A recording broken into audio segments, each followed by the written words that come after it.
Baik, Assalamualaikum warahmatullahi wabarakatuh, teman-teman.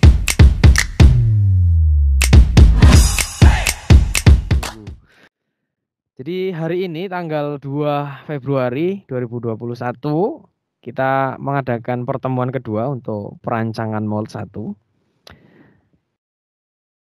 dengan tema desain produk plastik.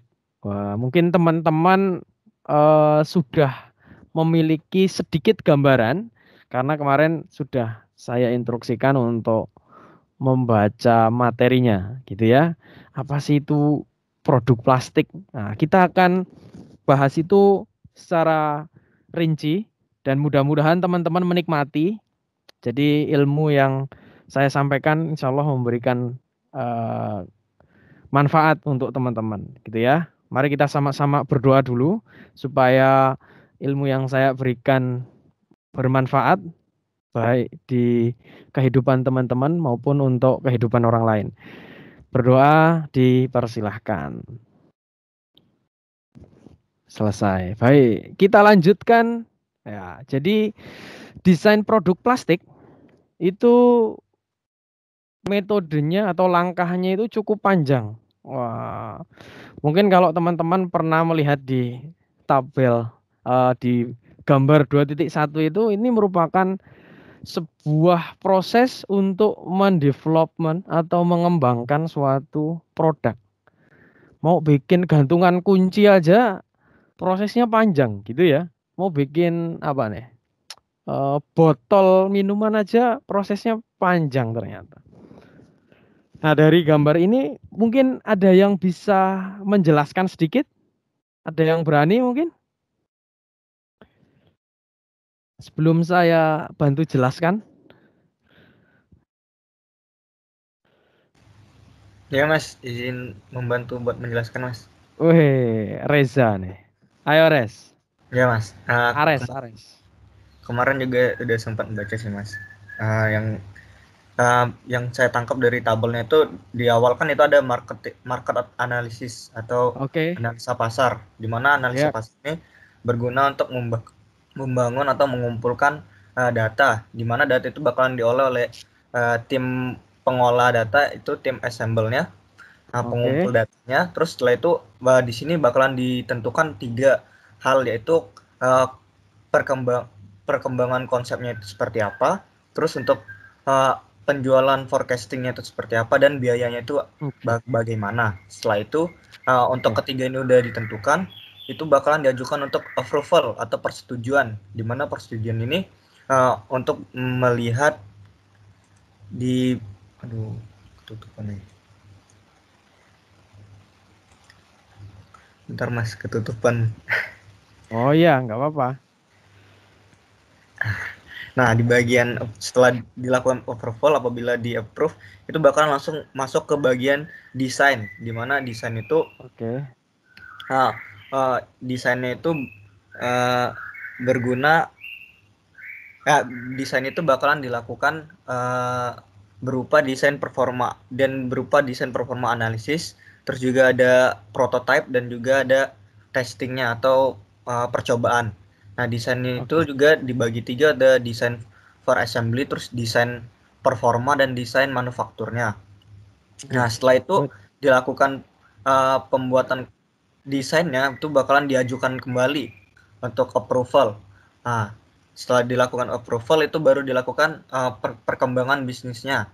Terus dilakukan pemilihan tools-toolsnya, dan juga produksinya itu bagaimana. Nah, Ah, setelah itu good. bakalan dilakukan tes lebih lanjut, di mana tes ini bakalan menguji benda atau produk yang telah jadi, yang bisa disebut alpha test.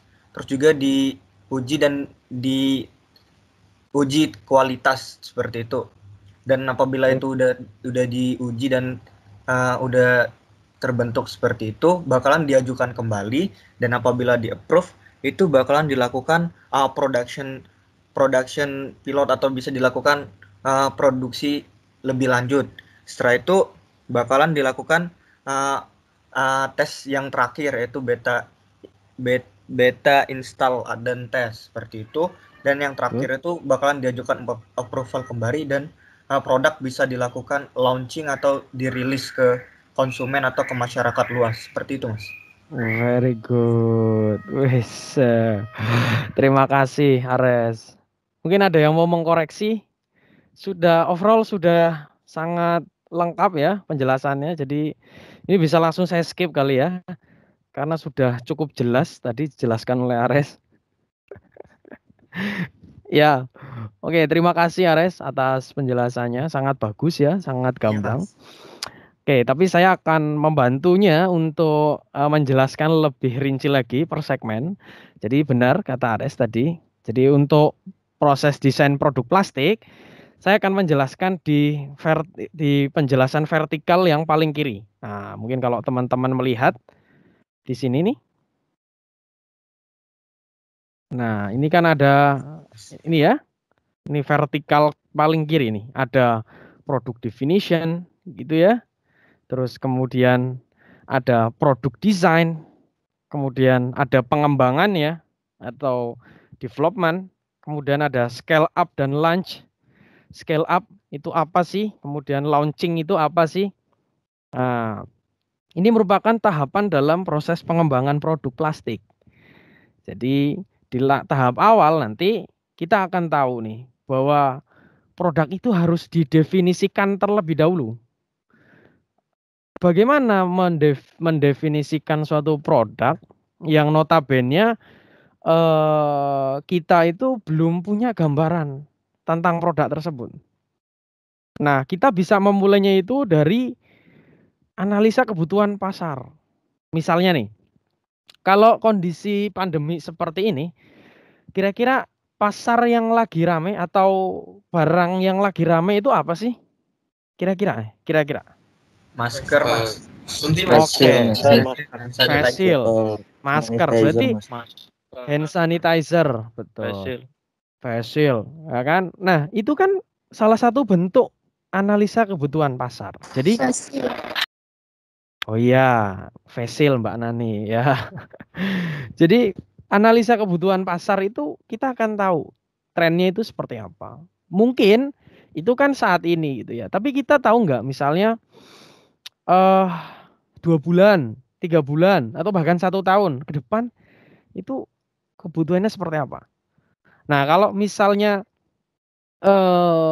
wah kayaknya kalau misalnya saya bukan pemain lama nih, saya pemain baru, jadi saya belum terlalu berani kalau misalnya harus memulainya dari awal. Nah, kalian bisa juga tuh melakukan benchmarking.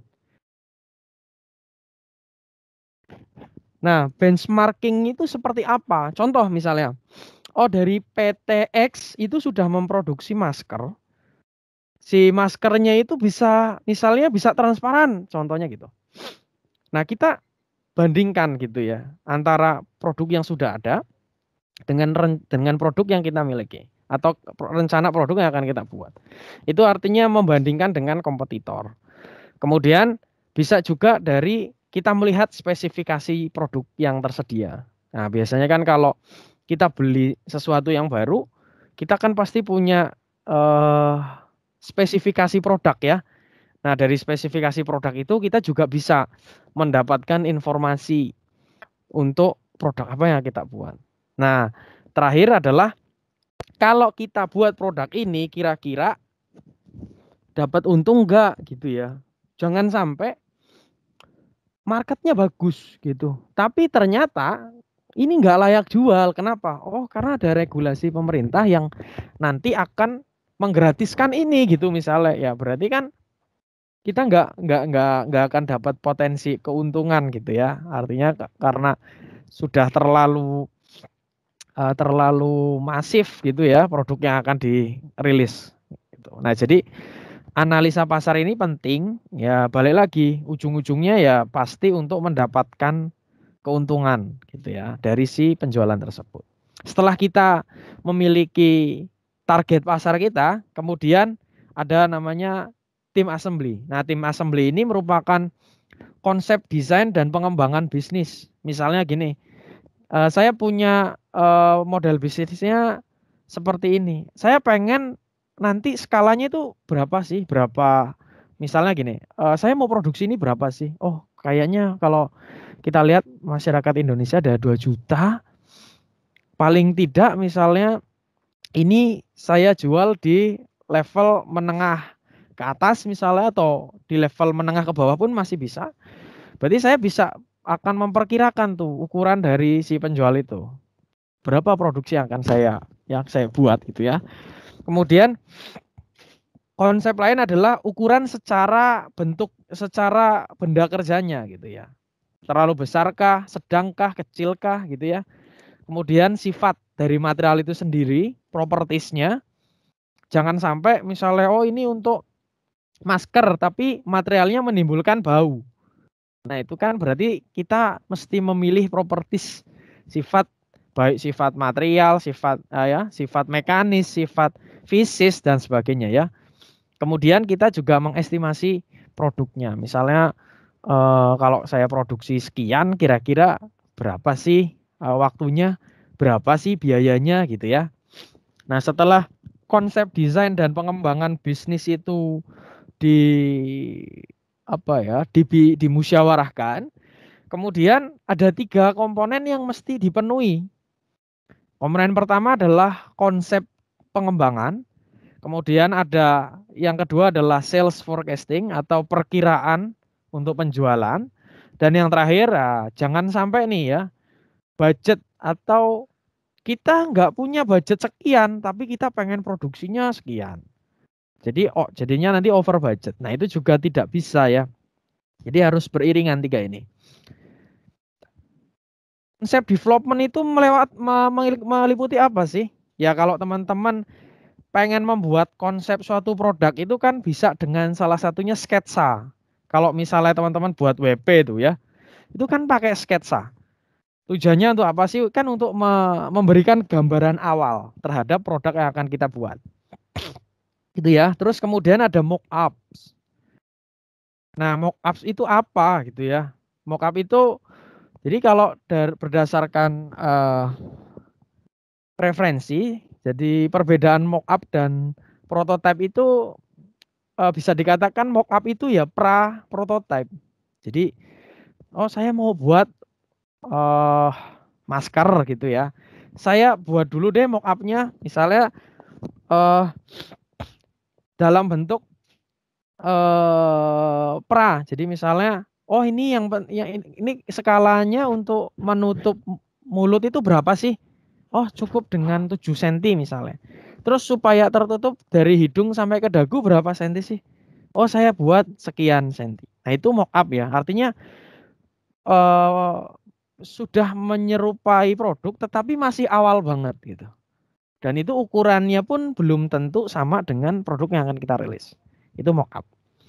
Beda dengan prototype. Kalau prototype bisa dikatakan memang sudah menjadi representasi dari si produk itu sendiri. Jadi bisa dikatakan prototipe itu ya barang yang sudah bisa dijual, tetapi dalam tanda kutip itu masih dalam ranahnya percobaan atau uji coba. Itu prototipe. Nah, setelah membuat konsep pengembangan tadi, nah kita lihat nih, kalau saya punya barang kayak gini, kira-kira potensi pasarnya itu ada di segmentasi mana? Contoh misalnya, kalau saya punya masker harganya 400.000. Berarti kira-kira tujuan saya siapa? Tujuan saya siapa ya? Masyarakat menengah ke atas, Mas. Masyarakat menengah ke atas. Beda kalau misalnya saya punya, ini saya punya face shield harganya 7.500. Nah itu mungkin semua kalangan bisa gitu ya. Semua kalangan bisa memilikinya. Jadi tujuan untuk memperkirakan potensi pasar adalah untuk menentukan segmentasi. Kalau udah ketemu segmentasi, nanti kita akan tahu nih berapa sih harga produk yang cocok untuk benda atau produk yang saya buat ini. Oke, kalau setelah kita tahu nih harga jual dari produk itu, kita baru bisa menentukan budget. Supaya apa? Supaya bisa di breakdown. Kapan nih saya bisa untung? Kapan ya? Saya produksi berapa ya? Nah, kenapa? Karena di budgeting ini pasti kan kita harus membiayai operator. Kemudian biaya untuk produksi, ada material, proses, penggunaan mesin, listrik, air, angin. Wah, banyak sekali gitu ya. Nah, itu semua nanti harus dihitung supaya apa? Supaya ketemu tuh berapa sih break even point-nya supaya produksi yang saya buat ini itu tidak rugi gitu. Nah, titik baliknya itu ada di misalnya produksi ke berapa gitu. Oh, berarti setelah produksi kesekian, misalnya setelah produksi ke 10.000 produk, setelah itu baru saya mendapatkan untung. Nah, jadi harus dihitung ya. Nah, review ini tentunya nanti akan dilakukan oleh manajemen sebagai bentuk pengembangan produk. Nah, ini bisa ditolak, bisa ditunda, bisa juga diubah. Ya, tergantung dari tadi, dari konsep development-nya benar atau enggak. Kemudian pemetaan segmentasi pasarnya tepat atau tidak.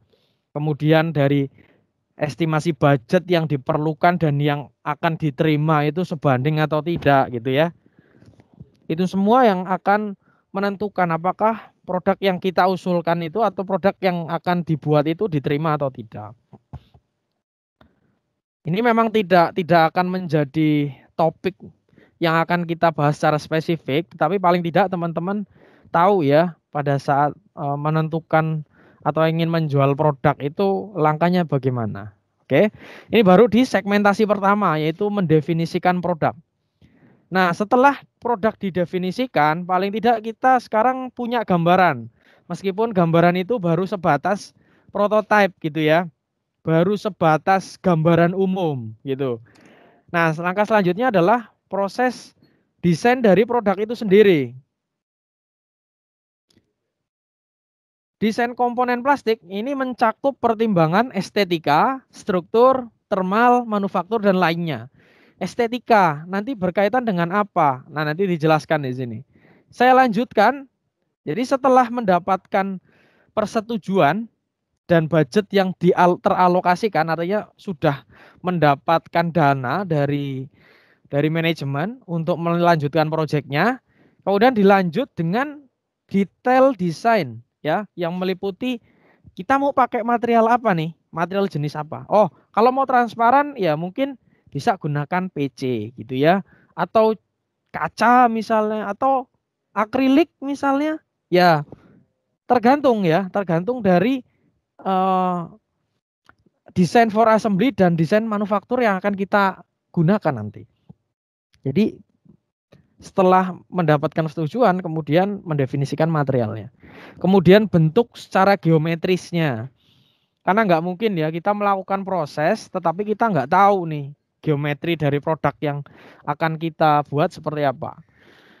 Kemudian permukaan, finishing. Mau pakai apa? Mau seberapa kasar? Mau seberapa halus?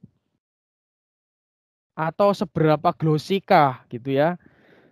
Kemudian ada toleransi. Nah, toleransi ini nanti berkaitan dengan proses perakitan gitu ya ataupun proses assembly dari si produk itu sendiri. Nyaman atau tidaknya itu juga berpengaruh. Itu juga dipengaruhi oleh toleransi. Kemudian ada supplier karena tidak mungkin kita memproduksi itu sendiri, tetapi kita tetap butuh rantai pemasok gitu ya. Butuh rekan kerja, butuh rekan industri lain untuk membantu kita. Dan yang terakhir adalah biaya. Nah, di dalam proses ini nanti akan ada detail desain, kemudian ada performance analysis. Performance analysis itu uji kelayakan lah ya. Uji kelayakan gitu ya. Kemudian ada rapid prototyping atau pembentukan prototype. Kemudian ada primarily testing. Nah, nanti apa saja? Yang pertama ini adalah design for assembly. Jadi di dalam design for assembly ini digunakan untuk mengidentifikasi berapa banyak komponen yang akan kita buat dalam suatu produk. Tapi ini nggak berlaku kalau misalnya nanti single part gitu ya. Kalau single part misalnya produk itu hanya satuan, jadi tidak punya assembling apapun. Nah, itu tidak berlaku gitu ya. Kemudian toleransi pada dimensi yang kritis. Itu penggunaannya bagaimana gitu ya. Makanya ada fit and tolerance. Jadi kalau misalnya butuh dirakit dan itu rapat, ya maka toleransi yang digunakan pun harus detail gitu ya. Tetapi kalau misalnya oh ini buat cantelan doang, ya jangan dibuat toleransi yang ketat gitu ya. Sehingga kalau toleransi sudah terpenuhi maka akan mempermudah nantinya untuk diproses rakitnya. Kemudian ada desain for manufacturing atau desain untuk proses manufacturing. Nah, nanti ini berkaitan dengan kelancaran dari proses pembuatannya. Nah, ini ditunjang biasanya dari bentuk dan material produk yang akan digunakan. Misalnya bentuknya kok banyak lancip-lancipnya, ya itu akan menyulitkan gitu ya. Kenapa sulit? Ya kalau lancip berarti kan butuh cutter yang kecil gitu ya. Butuh effort yang luar biasa, butuh tools yang tajam juga, yang lancip juga.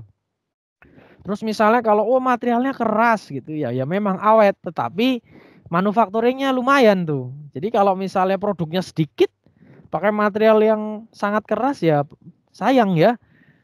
Karena kan kalau bisa, oh saya mau bikin produk 1000, berarti mold kalau udah dipakai kurang lebih 1500, mold itu harusnya rusak nggak apa-apa gitu ya. Kenapa? Karena target di awalnya sudah terpenuhi gitu. Jadi itulah yang menjadi faktor pertimbangan dalam desain manufacturing. Nah, setelah proses desain produk ini selesai, biasanya nanti akan direview oleh second management. Karena first management itu biasanya jarang sekali yang mengetahui terkait detail produk, detail proses gitu ya. Jadi mungkin kalau kita familiar di industri ya ada di ranahnya supervisor gitu ya. Jadi di manajer ke bawah lah ya, manajer ke bawah, supervisor. Ya di atas kalian lah ya mungkin. Jadi itulah yang akan mereview apabila itu diterima maka akan berlanjut. Nah, jadi identifikasi diterimanya gimana ya? Desain produknya logis gitu ya, bisa dibuat, bisa diproduksi, kemudian biayanya pun masih dianggap wajar gitu ya, tidak over budget dan sebagainya. Itu tahapan kedua. Jadi desain produk meliputi sedemikian. Kemudian yang ketiga adalah pengembangan bisnis dan produksinya. Nah, jadi proses desain dan proses pembuatan ini merupakan inti dari fabrikasi atau pengerjaan, tool fabrication. Nah, di dalam tool fabrication ini kita juga perlu mengembangkan bisnis yang diperlukan untuk menentukan supply chain dan kita itu mau istilahnya adalah butuh pasokan raw material berapa sih dan kita butuh vendor yang seperti apa sih untuk menunjang produk ini gitu ya. Karena nggak mungkin misalnya oh saya mau bikin mold, saya bikinlah mold base-nya. Nggak mungkin ya. Pasti kan kita pesan. Nah, tapi kita mesti identifikasi dulu tuh. Kita butuh ukurannya berapa, siapa suppliernya, gitu ya. Kira-kira kalau kita pesan sama vendor tersebut, apakah selalu ready kah atau kalau nunggu seberapa lama? Itu penting ya untuk pengembangan bisnis. Kemudian ada perencanaan produksi, production planning. Nah, ini diperlukan untuk mengatur tata letak jalur perakitan. Istilahnya kalau di proses pembuatan ya berarti ada line produksinya lah ya. Karena kan nanti perlu tuh identifikasi untuk ukuran area yang akan diperlukan. Kemudian seberapa banyak tenaga kerja yang akan kalian butuhkan. 2 kah cukup? 3 cukup? Atau mungkin 10 baru cukup? Dan sebagainya. Nah, sehingga kalau sudah terbentuk materi-materi tersebut, kita akan tahu sebenarnya kebutuhan untuk infrastruktur manufaktur kita seberapa, gitu ya. Nah, kemudian alpha test. Alpha test itu sebenarnya percobaan pertama, gitu ya. Istilah alpha test itu percobaan pertama. Jadi kalau misalnya moldnya sudah dibuat nih, sudah ada proses fabrikasi moldnya, kemudian produk dicetak gitu ya. Nah, produk dicetak awal ini sebutannya dengan alpha product gitu ya. Alpha product ini kemudian akan menjalani proses pengujian yang cukup panjang. Tujuannya untuk apa? Ya untuk memverifikasi seberapa bagus performa produk ini. Misalnya seberapa cukupkah dia untuk dipakai nanti. Kayak misalnya masker itu nggak boleh loh kalau misalnya terlalu rapat. Kenapa ya? Nanti bisa sesak nafas. Terus kalau misalnya eh kita mau pakai filter, seberapa lama filter itu bisa dipakai misalnya. Itu kan berarti dia itu harus memiliki regulasi. Ya, regulasi terhadap misalnya peraturan atau protokol kesehatan yang ditetapkan misalnya. Gitu ya. Dan tentunya kepuasan pengguna. Jadi nanti akan dicoba gitu ya. Wah, kayaknya nih rada sakit nih di bagian telinga. Kenapa? Karena mungkin terlalu kuat, terlalu kencang. Nah, itu juga akan menjadi masukan. Secara bersamaan juga ada proses quality ya, quality dan rencana untuk nanti kita membuat yang apa ya istilah ya, yang sudah direvisi tadi, kita mau buatnya gimana lagi nih? Apalagi nih yang perlu diimprove. Jadi di dalam quality dan training plans ini kita akan tahu bagaimana memeriksa produk ini, perlu diperiksa apa saja. Nah, setelah tahu kemudian akan keluarannya adalah berupa SOP. Mungkin SOP pemeriksaan, SOP penggunaan dan sebagainya. Nah, setelah menjalani pengembangan bisnis dan produksi ini, kemudian akan dilanjutkan ke tahap peningkatan skala. Karena kan tadi sudah dibuat ya, udah ada produknya, sudah dipakai. Ya mungkin bisa dikatakan Alphatest itu masih terdapat mayor perbaikan lah ya, perbaikan yang cukup banyak. Nah, kemudian baru di rencana peningkatan skala atau nantinya launching produk gitu ya. Nah, tinjauan manajemen ini diperlukan untuk memverifikasi bahwa desain produk yang dikembangkan dan rencana produksi itu memuaskan. Jadi setelah dapat tadi hasil alpha test, kemudian baru dilakukan proses produksi percontohan. Maksudnya gimana sih? Coba kita produksi dulu deh 50. Kalau tadi cuma 1 atau mungkin hanya 10 karena tujuannya untuk prototyping. Nah, sekarang kita produksi nih. Tapi jumlahnya terbatas, limited edition. Jadi kalau misalnya nanti di pasar kok ada cacat, kita tarik. Oh, enak kok kita cuma waktu itu produksi 50 aja. Nah, karena ternyata nggak nyaman, 50-nya tarik. Karena tujuannya hanya untuk sampling dan uji coba produk saja. Itu pilot production. Nah, setelah pilot production dirasa ini tidak terlalu banyak yang mengeluhkan terkait produk ini. Artinya so far penggunaan produk ini lumayan bagus. Meskipun ada kendala atau ada keluhan pun itu sebenarnya hanya minor. Nah, barulah nanti ada produk beta.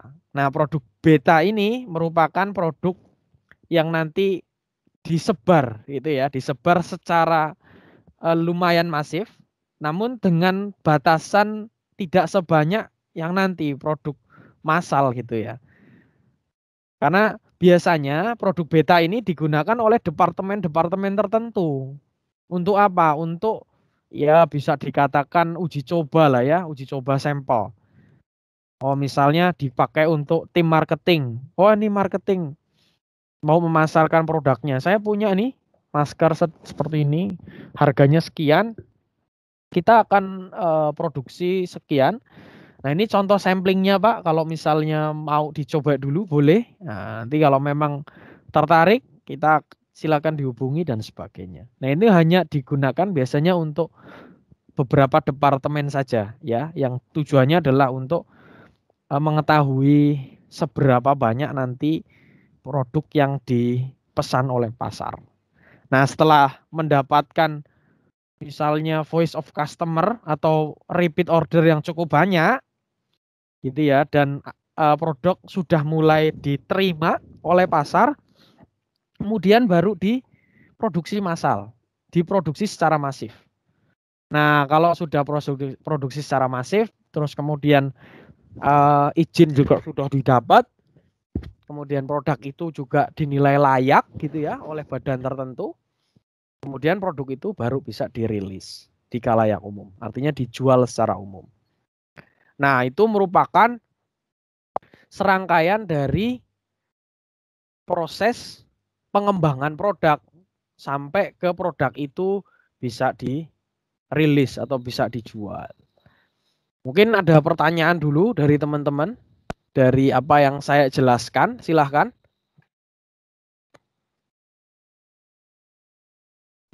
Permisi Mas, izin bertanya. Ya.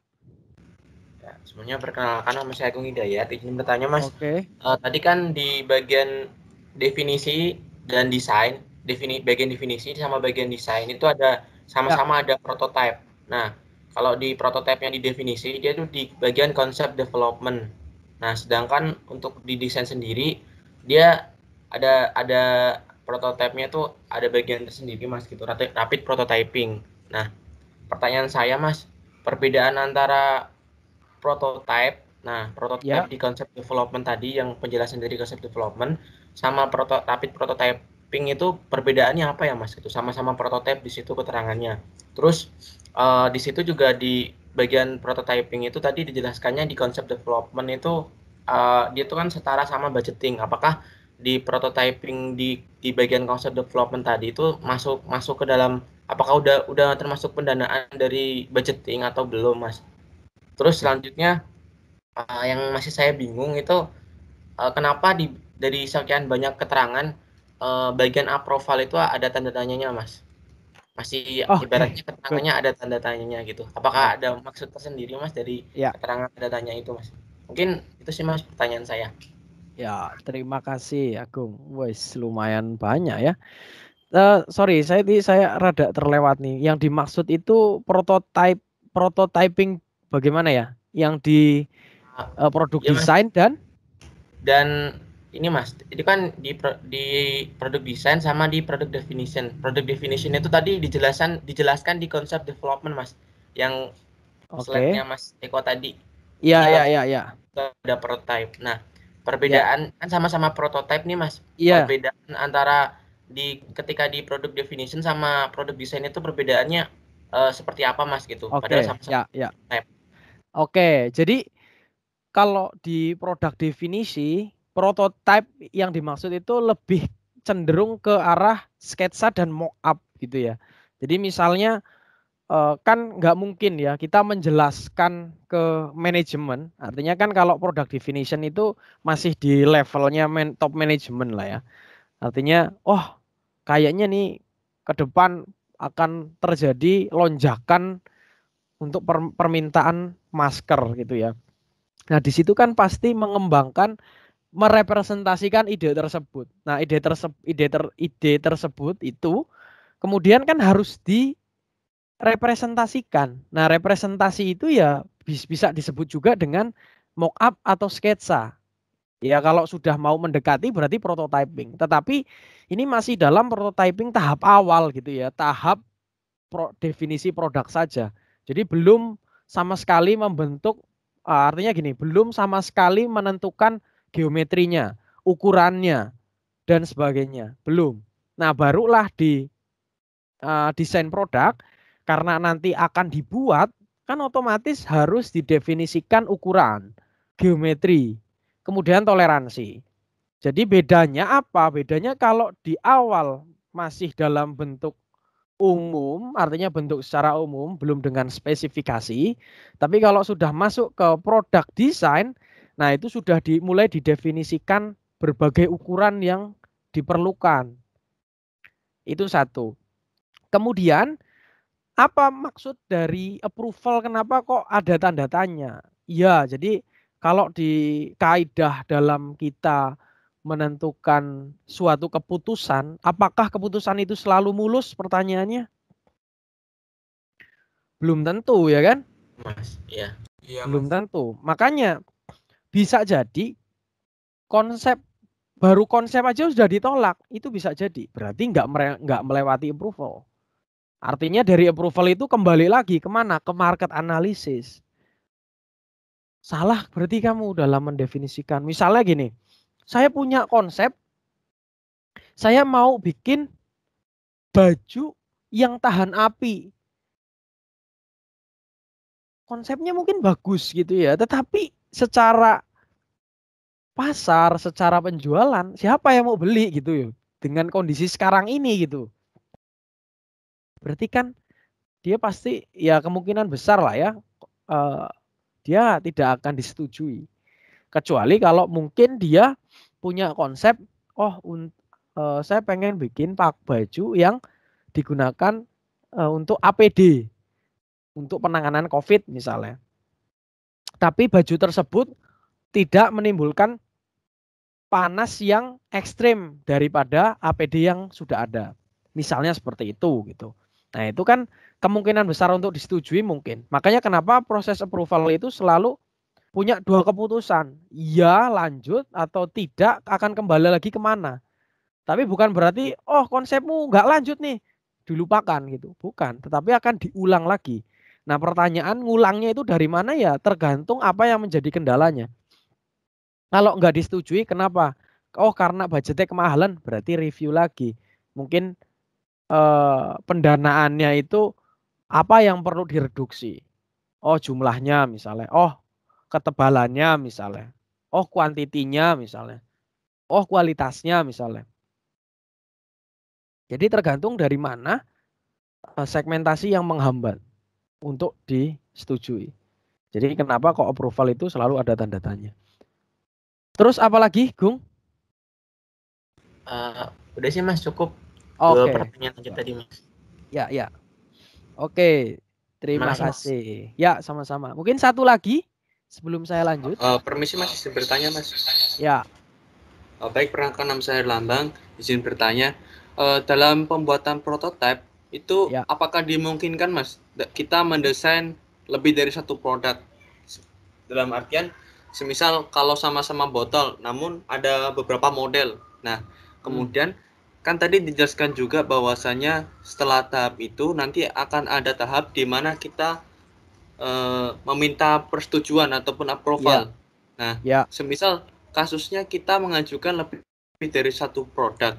Nah, kemudian nanti dari proses approval tersebut pahit-pahitnya dikatakanlah tidak diterima. Nah, itu kalau sepengalaman Mas itu yang direvisi semua produk atau hanya salah satu produk saja Mas? Demikian Mas. Sebenarnya kalau di real nyatanya ya pasti kalau kita mau buat barang otomatis kita akan membuat beberapa opsi gitu. Sebenarnya ada satu mata kuliah pengantar yang seharusnya teman-teman dapat, yaitu berkaitan dengan saya kurang ingat dengan nama mata kuliahnya, tapi sistem design. Mungkin teman-teman pernah mendapatkan itu. Jadi merancang produk, merancang mesin itu kan semua harus ada polanya. Kalau misalnya teman-teman pernah mendengar ada TRIS, konsep TRIS gitu ya, itu dia mendefinisikan bagaimana cara kita mendesain suatu produk. Pendekatannya itu jadi ada sekitar, koreksi kalau saya salah, 32 pendekatan yang bisa dilakukan untuk mengatasi masalah manufaktur yang ada di dunia ini. Nah, balik lagi ke pertanyaan Lambang tadi. Bagaimana kalau konsep kita banyak? Ya, sebenarnya di konsep development itu di situ pasti akan banyak pilihan, Mas. Pilihan 1, 2, 3, 4 misalnya atau berapa, 10 dengan kelebihan dan kekurangannya masing-masing. Nah, tergantung dari persetujuan yang diberikan oleh manajemen. Kalau memang 10-10-nya logis dan mungkin punya segmentasi pasar tersendiri, setuju ya bisa saja. Balik lagi, selama dia punya segmentasi pasar, dia punya artinya budget yang cukup, kapan dia harus produksi, kapan dia harus mendapatkan untung itu terpenuhi. Kemudian dari realisasinya nanti, oh ini mungkin kok dibuat. Kalau memang 10 produknya itu mampu menjawab itu semua ya bisa jadi akan dipakai semuanya. Tapi kalau misalnya kok di antara 10 tadi kayaknya yang logis cuma satu deh. Atau misalnya gini, kita mau bikin masker lah ya. Saya pikir daripada bikin 10 masker mending bikin satu tapi yang benar-benar nyaman, benar nggak? Iya nggak? Iya, Mas. Iya, iya kan? Kecuali kalau kita mau bikin motor atau mobil. Kalau motor atau mobil kan lebih dinamis ya menurut saya. Kayak misalnya nih, kalau model kayak Mas Herlambang itu ya mungkin pakai Scoopy lah ya. Scoopy udah cocok gitu kan. Tapi kalau modelnya kayak Reza Aminuddin misalnya kayak gitu ya milihnya FU kan gitu kan. Amin Mas, amin. Iya, jadi konsep desain itu di dalam konsep development itu bisa terjadi Mas proses pengajuan bendanya itu lebih dari satu. Tetapi bagaimana nanti proses persetujuannya ya tergantung tadi. Kalau memang semua produk itu mampu memenuhi kriteria yang disyaratkan atau yang disepakati bersama. Misalnya, oh semuanya boleh nih, semuanya bisa kok mungkin untuk dibuat. Ya berarti lanjut semua. Berarti nanti kita punya 10 desain yang akan dibuat. Gitu. Jadi karena kan nanti ini satu industri loh ya, bukan kita sendiri karena makanya tadi saya bilang bahwa sebenarnya ini tidak akan kalian alami gitu ya. Belum akan kalian alami gitu. Karena pembicaraan kita nanti lebih ke spesifik sebenarnya, spesifik untuk perancangan. Tetapi kalian harus tahu alur dari mana sih produk itu berasal. Nah, urutannya seperti itu, kurang lebihnya. Seperti itu, Lambang. Siap Mas, terima kasih Mas. Oke. Cukup jelas. Kalau kurang menjawab, tanya lagi ya nanti ya. Oke, saya cukupkan dulu. Sekarang lanjut ke selanjutnya dulu. Ya, kalau tadi tahap pengembangan produk, nah sekarang kita mulai ke desain moldnya. Jadi kalau dari segi moldnya, ini ada 3. Ada mold quoting atau tahap yang melatar belakangi kenapa sih mold itu mesti dibuat. Itu ya, itu berarti ada di ranahnya manajemen. Kemudian ada desain dari mold itu sendiri. Jadi dari mulai produk itu sudah terdefinisi bentuknya, ukurannya, geometrinya, kemudian jumlah cavity yang akan dibuat. Nah, ini masuk di ranahnya yang kedua tadi, segmentasi kedua. Dari mulai desain for assembly sampai ke production planning. Nah, yang terakhir ini merupakan tahap pembuatan dari mold itu sendiri. Dari mulai sampel, testing, sampel kedua, testing, sampai ke mass production. Jadi dalam desain mold itu sendiri terbagi menjadi 3 segmen dari skema yang ada. Nah, persyaratan desain kenapa sih mesti dipenuhi? Nah, kenapa alasannya? Yang pertama adalah untuk dokumentasi. Karena nanti pada saat produksi sudah dimulai, sudah dilakukan, maka kalian akan mengalami beberapa masalah, akan mengalami beberapa kendala. Nah, kendala-kendala teknis itu tentunya akan merujuk ke riwayat mold tersebut. Misalnya, kenapa sih ini kok bocor terus? Produknya kok flash terus? Oh, ternyata setelah diperiksa toleransi pada parting line itu terlalu besar gitu ya. Nah, itu bisa dilihat dari dokumentasi yang sudah teman-teman buat. Atau ya bisa dikatakan history lah ya dari mold itu sendiri. Kemudian alasan kedua adalah sebagai standar gitu ya. Jadi kalau misalnya ada pemeriksaan terkait ini produknya kan produk dikeluarkan pasti harus punya standar. Nggak mungkin ya kita memproduksi produk tapi nggak punya standarnya standar saya sendiri. Ya nggak bisa ya, harus ada legalitasnya gitu ya. Nah biasanya proses legalitas itu juga akan ditanyakan seiring dengan banyaknya jumlah produk yang akan dijual di pasaran. Nah, terdapat 5 persyaratan umum yang diperlukan pada proses pendesainan dari si mold itu sendiri. Ada informasi aplikasi engineering, yang kedua ada data produksi, yang ketiga ada persyaratan penggunaan akhir atau end use gitu ya. Kemudian ada metodologi desain produk, dan yang terakhir ada properties material plastik itu sendiri. Kita buka satu-satu. Yang pertama adalah informasi aplikasi engineering. Nah, ini biasanya akan didefinisikan dengan tabel.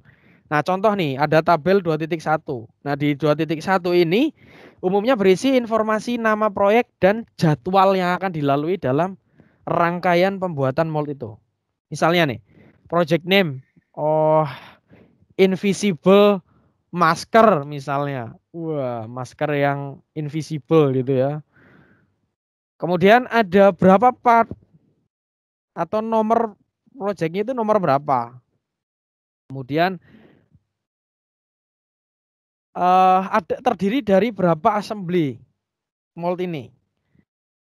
Kemudian ada kapan project ini akan dibuat.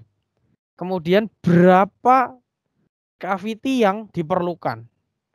Kemudian kapan mold ini akan menjalani proses trial dan sebagainya, sampai ke berapa target total harga per partnya. Total nih misalnya, ini saya mau produksi 3 bulan. Dalam 3 bulan itu saya menghasilkan 30 juta produk. Berapa tuh harganya? Nah, itu dimasukkan ke informasi aplikasi engineering. Nah, nanti kita akan coba tugas yang kedua ini untuk mengarah ke hal-hal sedemikian. Tetapi memang saya tidak akan terlalu spesifik ke ranah manajemen, tapi kita ke arah teknis ya. Jadi nanti kita simak dulu yang tugas kedua ini. Kemudian yang tabel 2.2 ini merupakan kontak teknis. Nah, ini juga penting ya. Kalau misalnya kita akan memproduksi suatu barang, kita harus tahu dulu nih, siapa sih customer kita. Misalnya gini, dalam satu komponen sepeda motor kan nggak mungkin ya semuanya diproduksi oleh Astra Honda Motor. Lampunya udah ada sendiri. Spionnya udah ada sendiri yang buat. Ada yang khusus buat busi doang, ada gitu ya. Ada yang khusus buat lampu doang, ada gitu kan. Nah, nanti harus didefinisikan siapa customernya. Jadi kalau misalnya terjadi kerusakan, ini ada klaim motor XXX misalnya. Apanya? Lampunya cepet pedot misalnya. Nah, kita akan tahu nih siapa sih ini yang buat gitu kan. Terus kemudian berapa sih kontak si yang buat? Nah, kita tracernya akan gampang.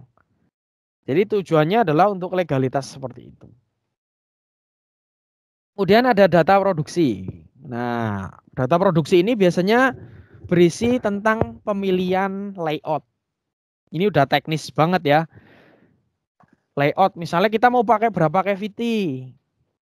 Nah, nanti ada materi khusus untuk teman-teman menentukan saya harus pakai berapa cavity. Itu nanti ada di pertemuan terakhir mungkin. Ya menjelang terakhir lah. Itu ada. Terus kemudian teknologi apa yang mau dipakai di mold ini. Kan nggak mungkin ya, misalnya produksi 1 juta sama produksi 10 pieces beda teknologi pasti. 1 juta per hari kan nggak mungkin dengan murni tenaga manusia ya. Harus ada dengan bantuan automation misalnya. Berarti kita harus tahu nih teknologi apa yang harus kita lakukan kita tambahkan di produk itu. Kemudian ada masa pakai. Nah, ini yang kadang-kadang menjadi blunder ya. Kadang-kadang orang berpikir saya mau bikin produk yang awet. bagus nggak kalau punya produk yang awet? Awet tekan tua misalnya. Udah lama nggak ganti-ganti. Seneng nggak punya produk kayak gitu? Seneng Mas. Hah? Seneng nggak? Senang Mas. Seneng. Kalau saya nggak seneng. Sebagai produsen enggak, Mas. Oh iya, sebagai produsen nggak seneng. Iya, jadi blunder nanti. Kalian pernah baca, mungkin nanti kalau senggang, ada satu kisah pabrik kendaraan bermotor gitu ya, yang dia itu harus terpaksa gulung tikar.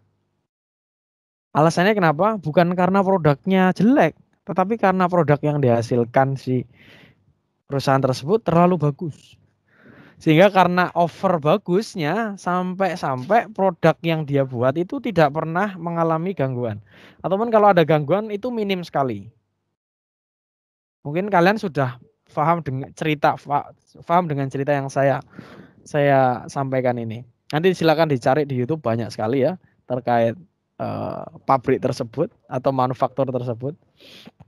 Nah itu ya di sisi lain bangga karena produknya awet, tapi di sisi lain sedih ya, kok nggak laku-laku nih.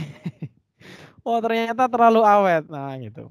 Makanya jangan salah ya kalau bapak ibu kalian misalnya ngeluh, wah motor sekarang nih 5 tahun aja dipakai udah nggak enak. Nah ini karena memang didesain sudah sedemikian. Jadi harapannya kalau udah sekian beli lagi gitu ya. Dan sebagainya. Jadi harus ditentukan nih masa pakainya produk itu seberapa. Mau bikin panci harganya mau bikin toples. Toples itu apa ya? Mbak Nani bahasa Indonesianya toples apa, Mbak? Yang buat kue itu loh. Sama Mas, toples. Oh, sama ya. Sama Mas. Toples Mas. Misalnya nih, kan nggak mungkin bikin toples awetnya sampai 100 tahun. Siapa yang mau beli pertanyaannya? Kan gitu.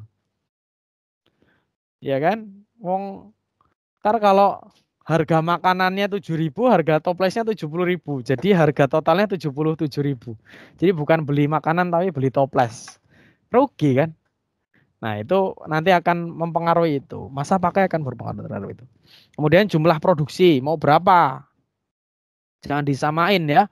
Produksi 10 juta, jangan disamakan materialnya. Jangan disamakan konturnya. Jangan disamakan toleransinya, beda. Terus kemudian jumlah cavity yang diperlukan. Jumlah cavity itu banyaknya produk yang akan diproduksi dalam satu kali shoot. Itu mempengaruhi itu, jumlah cavity. Oke, setelah data produksi kemudian ada persyaratan penggunaan akhir. Jadi ini biasanya mengidentifikasi bagaimana seorang desainer kayak kita ini secara umum itu mengetahui bagaimana sih nanti produk atau cetakan itu digunakan.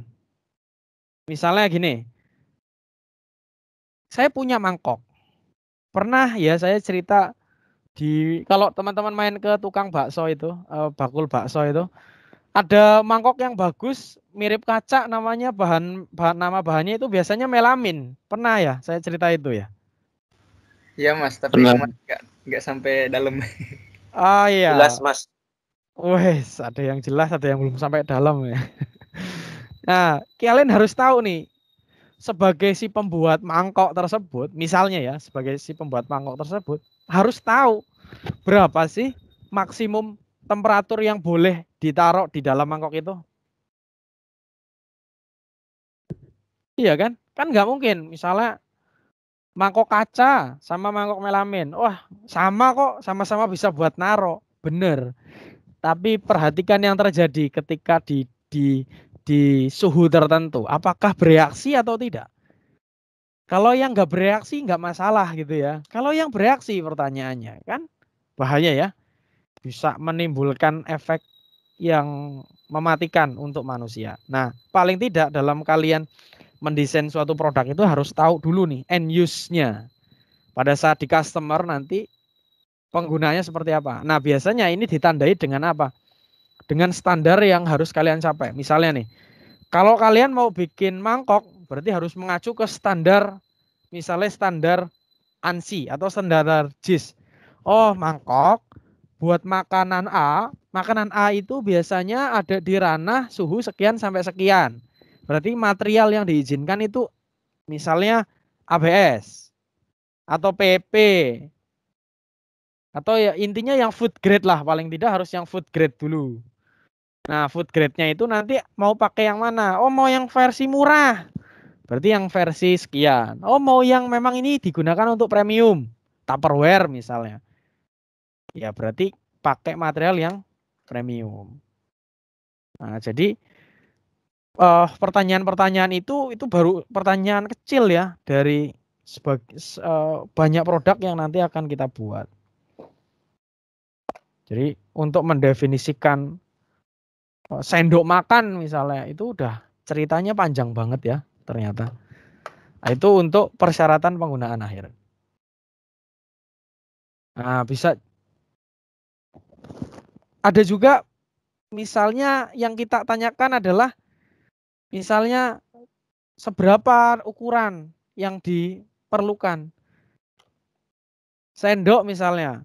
Kalau nganganya mulutnya orang Indonesia itu seberapa sih gedenya gitu.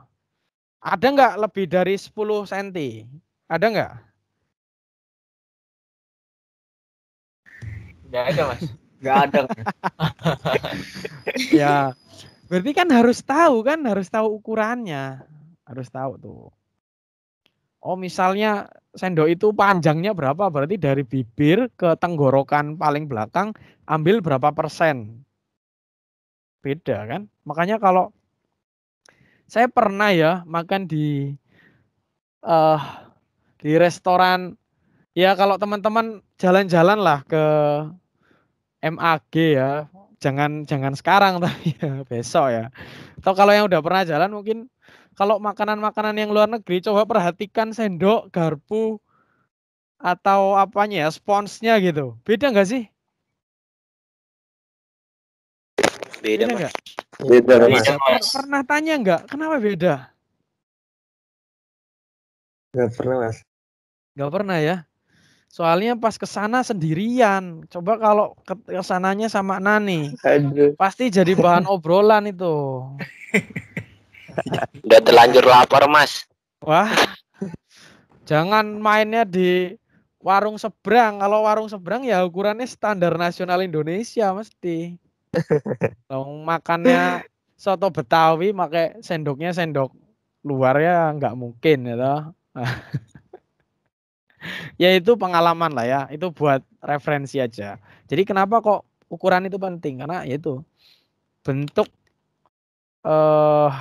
kontur ukuran dari apa ya, si manusianya itu sendiri juga mempengaruhi. Maka kalau istilahnya Kementerian Pariwisata ya, Kemenparekraf itu loh,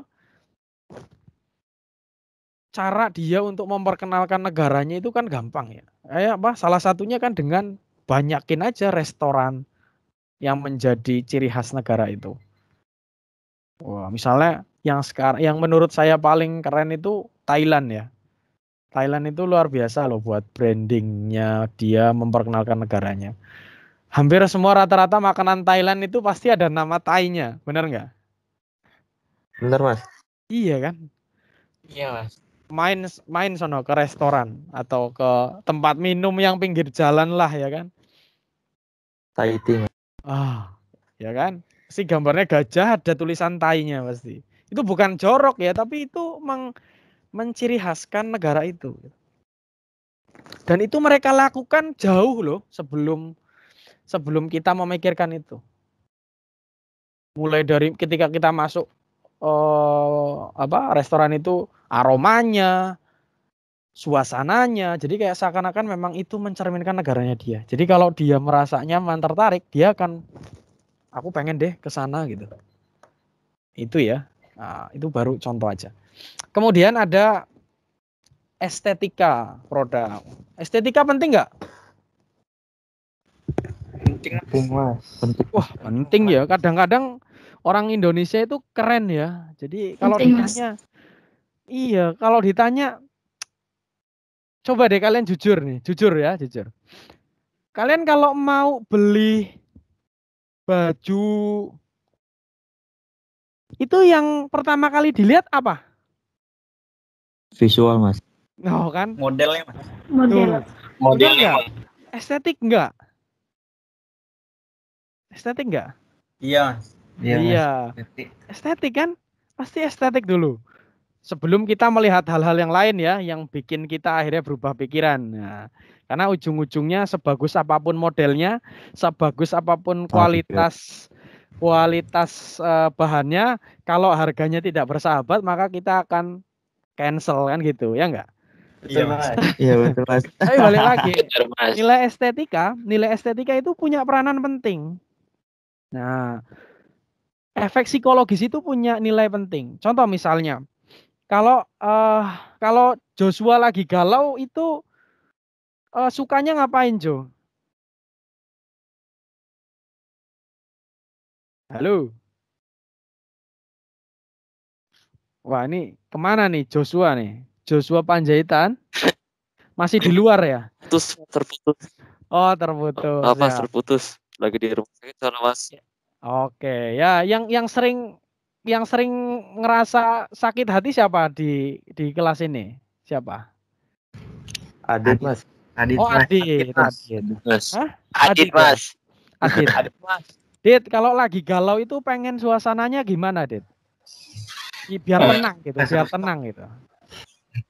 Hening, Mas. Maksudnya sepi, Mas. Sepi. Terus pengennya di dalam ruangan apa di luar ruangan? Di luar, Mas. Di luar. Oh, di rooftop. Di Mas. luar. Ya, intinya di luar lah ya. Di luar itu biasanya kamu senangnya lihat apa? Senja, Mas, senja. Ya, Weh. pemandangan aja, Mas. Pemandangan seperti apa? Alam, bangunan, atau Kalau- apa? Kalau di Jakarta ya bangunan, Mas. Oke, bangunan. Tapi kalau secara umum yang mendamaikan itu apa? Menurutmu? Suasana, Mas. Iya, suasana yang seperti apa? Alam kah? Atau apa? Suasana kayak hening terus kayak sepi gitu, Mas. Kayak hening, sepi terus ya alam juga pemandangan itu. Oke, nah berarti kan si estetika ini kita bicara warna ya. Warna itu memberikan efek psikologis terhadap kita. Masa sih lagi galau lihatnya yang kalau pakai areanya area yang misalnya lagi galau malah lebih seneng kalau lagi nonton kebakaran gitu. Kan nggak mungkin kan? Ya nggak. Wah, lagi ada kebakaran nih, pas banget lagi galau gitu kan. Wah, jadi tenang kan nggak mungkin. Berarti kan efek psikologi warna merah pada api itu tidak memberikan ketenangan terhadap kondisi si pelaku gitu ya, si objeknya. Tetapi beda lagi kalau misalnya, aduh, nih Nani nggak mau diajakin jalan sama Adit malah jalannya sama Samil gitu kan. Waduh, Adit main ke danau misalnya. Di danau lihat pohon, lihat air gitu kan. Itu kan pasti memberikan efek psikologis ketenangan, ya enggak? Terhadap yang bersangkutan. Nah, jadi produk estetik itu juga penting terhadap apa yang akan kita buat, apa yang kita ciptakan. Makanya dalam pengaturan warna pun tetap diatur ya. Nah, ini ada DIN, ada RA, L, ada Mansell, ada Avnor, itu standar-standar yang bisa teman-teman gunakan untuk membuat produk. Jadi nggak sembarangan nih. Kalian mau buat misalnya produk warnanya A, warnanya merah, warnanya biru, warnanya hijau, itu tidak boleh ya. Tidak boleh sembarangan. Kemudian ada gloss level. Gloss level itu apa ya? Mengkilap. Jadi hati-hati ya buat teman-teman yang mungkin suka modif motor. Misalnya dibuat semengkilap mungkin. Nah, itu hati-hati. Kenapa? Karena tingkat ke apa ya itu ya namanya ya. Bahasa Indonesianya apa? Saya rada susah. Kalau bahasa Jawanya itu kempling. Bahasa Inggrisnya glossy, bahasa Indonesianya apa? Kinclong Mas. Mengkilap ya. Tingkat kekinclongan itu juga mempengaruhi loh. Itu punya efek psikologis. Saya jujur kesel banget ya kalau lihat motor selebor belakang kok dibuat meling, itu ganggu loh. Apalagi kalau lampu belakang dibuat warna putih, itu ganggu banget. Kenapa ya? Kita nggak nyaman gitu ya, terlalu silau ke mata. Itu juga diatur. Makanya kita dalam pengajaran ini juga harus diberikan nih nilai-nilai estetika. Kemudian ada surface finish. Belum tentu ya yang halus itu bagus. Kalau pipinya Nani halus, Samil seneng, ya enggak? Nah, tapi kalau misalnya jok motor halus, seneng enggak? Tergantung Mas itu. Wah, ini mesti Reza Aminuddin nih. Yakin aku. Kalau Reza itu ya pasti seneng. Ya kan, makanya tadi pilihan motornya FU ya kan. Seneng dia. Tapi secara fungsional jadi tidak tercapai gitu ya. Surface-nya itu kan harusnya nggak boleh gitu. Nggak boleh halus gitu. Kenapa? Berbahaya lah. Kalau lagi ngerem terus tiba-tiba maju, ya di sisi lain anugerah ya kan. Ya di sisi lain bisa jadi musibah kan gitu. Iya Mas. Oke, itu berkaitan dengan surface. Kemudian ada tekstur. Nanti saya akan tunjukkan beberapa bentuk tekstur yang umum digunakan. Kemudian ada critical aesthetic surface. Kalau misalnya teman-teman pernah melihat gitu ya, kunci pas misalnya. Kenapa kok kunci pas atau kunci ring atau kunci apapun itu di bagian pemegang kok dibuat rada kasar? Itu kan karena ada critical use gitu ya. Ada situasi tertentu yang itu nggak boleh sampai licin misalnya gitu. Nah itu ada juga aturannya. Kemudian yang keempat adalah metodologi desain produk. Nah di metodologi desain produk ini digunakan untuk menentukan efektivitas suatu rancangan mold. Karena ini akan mempengaruhi nilai kerumitan, kemudian kesulitan atau kemudahan dalam proses pembuatan, dan tentunya kalau kompleks dan prosesnya susah atau mudah akan mempengaruhi harga dari mold itu sendiri. Misalnya nih, keseragaman dari ketebalan produk. Kalau ada produk yang ekstrim, misalnya tebel banget ke tipis banget, nah itu kan nanti akan mempengaruhi banyak hal. Prosesnya ngaruh, bahkan sampai proses produksinya pun mengaruh gitu kan. Kemudian ada sharp corner, avoided. Jadi sangat tidak dianjurkan gitu ya kalau tidak untuk keperluan tertentu. Kalau misalnya ketajaman di area pojok itu diizinkan. Jadi kalau memang tidak benar-benar diperlukan ya jangan digunakan itu. Kemudian efektivitas penggunaan rib, kemudian boss apa sih? Nah nanti ada draft atau sudut kemiringan produk. Karena kalau nggak ada miring nanti efeknya apa gitu ya. Nanti ada ceritanya. Kemudian ada desain, kalau tadi desain for injection molding, kalau sekarang desain for assembly. Nah, desain for assembly ini mendefinisikan biasanya struktur atau komponen yang tersedia di dalam si konstruksi mold itu sendiri. Misalnya number of part, berarti ada berapa banyak part yang diassembly di dalam suatu konstruksi mold itu. Misal, terus kemudian ada juga berapa di assembly bagian atas, ada berapa. Ada berapa banyak di assembly bagian bawah. Jangan sampai jumlahnya signifikan. Misalnya di bagian atas hanya 10%, di bawah 90% dari jumlah. Itu kan nggak seimbang gitu ya. Kemudian ada snap fits. Snap fit itu apa ya? Kalau kalian paling mudah ya jeplekan lah ya. Nah, kalau misalnya remote, tutup remote itu pakai snap fit. Nah, snap fit itu juga harus dihitung berapa kali snap fit itu aman buat digunakan dan dengan tenaga berapa force dia bisa kebuka. Itu snap fits ya. Kemudian ada fastener gitu ya, pengunci gitu ya. Kemudian ada part symmetric Jadi kalau misalnya produk plastik memang diusahakan harus salah satunya adalah simetris. Kenapa? Karena untuk balancer ya, sebagai balancer pada saat proses pengisian. Oke, kemudian properties atau sifat dari material plastik itu sendiri. Nah, misalnya harus spesifik. Jadi nggak bisa ya kita mendefinisikan material ABS, nggak bisa. Tapi harus spesifik. Suppliernya siapa? Oh, suppliernya misalnya contoh Exxon misalnya. Kemudian trade name-nya apa? Oh, kalau pakai Exxon misalnya bisa juga pakai misalnya ya, ini misalnya saya pakai yang tipe PPKN45 misalnya. Kemudian material type-nya apa? Polimer, kopolimer, kristalin, semikristalin, ya tergantung. Harga per kilonya berapa? Penting gitu ya. Meskipun semua tabel yang saya tampilkan ini tidak harus diisi nanti. Artinya menyesuaikan dengan pengetahuan kita dan kebutuhan kita saja. Gitu ya. Biasanya bahan plastik ini ditentukan sama pelanggan.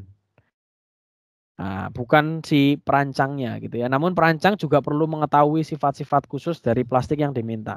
Misalnya, oh saya mau, oh ini ada pesanan buat kaca motor gitu ya, reflektor motor misalnya. Oh bahannya apa? Oh dari customer minta bahannya itu Y. Ya kita harus tetap tahu tuh sifat materialnya Y itu apa. Jangan sampai Y, oh ternyata nggak cocok. Ya kita bilang, oh kalau material Y itu nggak cocok, cocoknya pakai yang Z. Kenapa? Karena dia punya sifat A, B, C, D dan sebagainya. Gitu ya. Nah, itu merupakan serangkaian dari persyaratan desain yang harus dipenuhi. Baik di dalam konstruksi produk itu sendiri maupun di dalam konstruksi mold itu sendiri. Sampai di sini ada pertanyaan? Izin bertanya, Mas. Ya. Ini Taufik, Mas. Izin bertanya yang barusan dijelasin sih mengenai plastic material properties tadi. Ya. Itu kan tadi dijelaskan sama Mas Eko kalau material itu ditentukan sama pelanggannya atau customernya, Mas. Tapi ya, seorang engineer atau moldernya tuh juga perlu memahami material yang diminta. Itu yang saya tanyakan, memang korelasi antara jenis material itu sama nanti seorang molder itu seperti apa, kok bisa harus tahu gitu. Memang korelasinya sama seorang desainer itu apa, Mas gitu. Oke. Jadi gini, Mas Taufik. Yang saya maksud pelanggan itu bukan pelanggan pada umumnya. Kalau kayak kita mau beli nasi uduk, terus pelanggannya adalah Bapak Basuki misalnya gitu ya. Bukan ya. Jadi pelanggan yang dimaksud itu kita berbicara lebih global lagi. Misalnya gini. Kita anggap kita mau memproduksi suatu unit sepeda motor. Terus kemudian AHM itu, Astra Honda Motor itu kan nggak mungkin ya. Dia itu membuat contoh lah ya. Spion sendiri misalnya. Nggak mungkin lah. Pasti dia punya rekanan kan gitu. Punya vendor istilahnya gitu. Nah dari si AHM ini kan pasti punya konsep yang dia miliki secara umum, benar nggak? Contoh misalnya gini, masa untuk material bodinya aja sudah pakai ABS tipe ini, spionnya enggak? Aneh enggak? Menurutmu aneh enggak? Kalau misalnya itu enggak disamakan? Iya sih, Mas, agak wagu gitu. Wagu kan, secara estetika pasti nggak masuk. Contoh misalnya, kalau itu mungkin terlalu signifikan. Anggaplah gini, tahu kalau bagian motor itu kan punya apa ya? Firing. Oke? Ya. Firing itu apa ya? Baju lah, bajunya motor lah misalnya itu. Kalau motor-motor zaman dulu itu bahasa gombongnya itu kalau Supra itu punya tebeng. Ya. Tahu tebeng nggak? Tahu, Mas. Ah iya, itu kan Coba perhatikan antara material tebeng-tebeng itu dengan sekelilingnya. Misalnya slabor misalnya. Spakbor misalnya. Sama nggak sih? Sama, Mas. Cenderungnya sama. Karena balik lagi ini berkaitan dengan yaitu tadi estetika. Sehingga pelanggan itu punya peranan penting dalam menentukan material ini. Meskipun si desainer itu harus tetap mengetahui secara khusus spesifikasi material itu. Ya kalau memang materialnya masih layak, artinya masih oke kok, nggak apa-apa pakai ini, kan nggak ada masalah kan? Ya nggak? Bener nggak? Iya, Mas. Benar. Iya. Jadi selama memang itu masuk di sifatnya dan secara estetika masuk, ya berarti itu yang akan dipilih. Karena jujur ya Mas, kadang-kadang di masyarakat itu bukan nilai-nilai sifat propertis material itu malah justru dikesampingkan loh. Kadang-kadang masyarakat itu lebih menyukai dengan estetik daripada nilai propertis dari material itu sendiri. Setuju nggak? Iya, Mas, benar banget itu. Iya kan? Setuju, Mas. Misalnya gini, spakbor itu kan letaknya di bagian depan kan? Bener ya? Itu sering dapat benturan nggak sih kalau dibandingkan misalnya dengan bagian bagian yang berada di bawah jok misalnya. Sering dapat benturan yang mana? Spakbornya, Mas. Spakbor depan, Mas. Iya kan? Nah, padahal kalau dari nilai si material itu, artinya kan material itu kalau tahan terhadap tumbukan berarti dia harus punya sifat impact yang lebih tinggi. Bener nggak? Tapi kenapa kok materialnya disamain? Nggak dibuat beda. Padahal secara kebutuhan mungkin lain. Pertanyaannya kenapa coba? Balik lagi kan, estetik. Sekarang ya ada motor sama-sama motor. Satunya stikernya full, satunya stikernya rada ngelotok sedikit aja di pojok. Aku yakin mesti orang akan lebih memilih stiker yang lengkap. Padahal dari secara apapun itu tidak mempengaruhi. Iya enggak? Iya, Mas. Iya, Mas. Itu efek psikologi. Itu efek psikologi. Dan itu nilai estetik itu punya peranan sangat besar sekali. Lampu aku udah pakai aja. Iya kan? Nah, jadi itu Mas Topik, kenapa kok alasannya kadang-kadang umumnya gitu ya, bahan atau material itu malah justru ditentukan oleh pelanggan, bukan dari si perancang. Tapi si perancang cetakan, si pembuat mold itu harus tahu detailnya itu. Terutama apa? Terutama shrinkage. Karena kalau shrinkage itu nanti akan mempengaruhi seberapa besar produk itu harus di scale up. Karena kan nanti setelah di scale up dia akan menyusut. Nah, pertanyaannya setelah menyusut itu ukurannya itulah ukuran yang ditargetkan. Jadi ukuran nyata, ukuran real itu harus dikalikan atau diperbesar dengan nilai shrinkage-nya. Shrinkage dari material itu. Itu. Oke. Baik, Mas. Oke. Berarti Ada lagi? hubungannya sama nilai estetika ya. Iya. Ya salah satunya lah. Tapi lebih selain estetika juga banyak Mas faktornya. Biaya. Itu penting loh. Iya kan? Nanti kalau misalnya nih, wah bikin spakbor awet. Wah, bahaya nggak? Bahaya, Mas. Bahaya, Mas. Nanti kan. Iyalah. Jadi semua punya rantainya, punya rezekinya masing-masing gitu. Ya memang dinamikanya desainer gitu. Oke, ada lagi?